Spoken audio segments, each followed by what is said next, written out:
You'll never guess what she did today, episode 2. This one is a real cracker.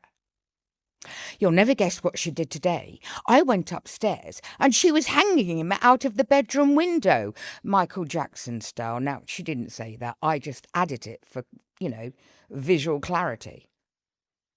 No, seriously, what a little ninja I was. At that age, I managed to pull up a chair and, with my superhuman strength, was able to lift my brother out of his cot, get him and the chair over to the window, climb both of us onto the chair, open a window, lift him up and over, and dangle him out.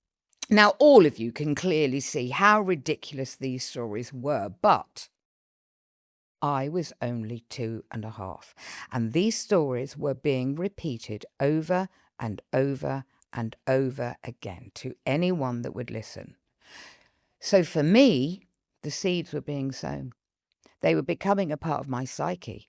I was a very bad little girl, and my daddy was always angry with me when I did these naughty things. Can you see where I'm going with this?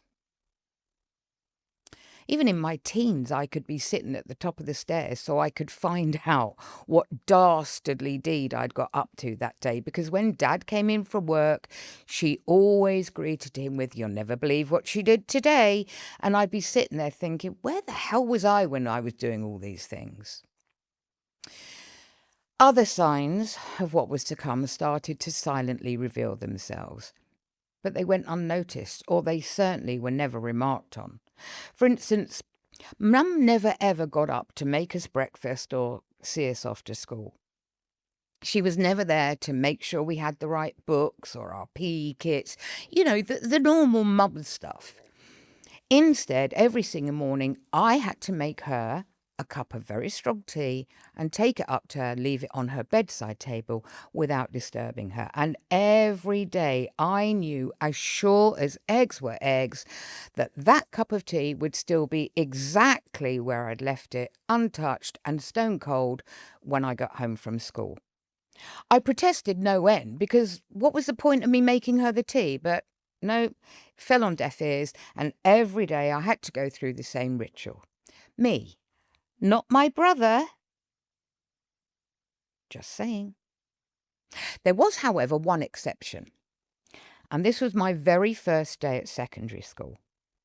I came down in my new school uniform, and Mum was already up and dressed because she was going to be taking me to my new school. Wow. She dropped me off at the playground gates like all the other parents, and as I got out of the car, her words, which are as clear to me today as they were then, were simple. Not, "Bye, darling, have a good day, don't worry, it'll all be fine." No. You know what she said to me? She said, "Don't you let a boy touch you or you'll end up pregnant." Okay. I mean, this was coming from someone who, in the days when us girlies used to wear slips, couldn't bring herself to say your slip was showing. She could just about manage to say, "Your Mondays before your Sundays."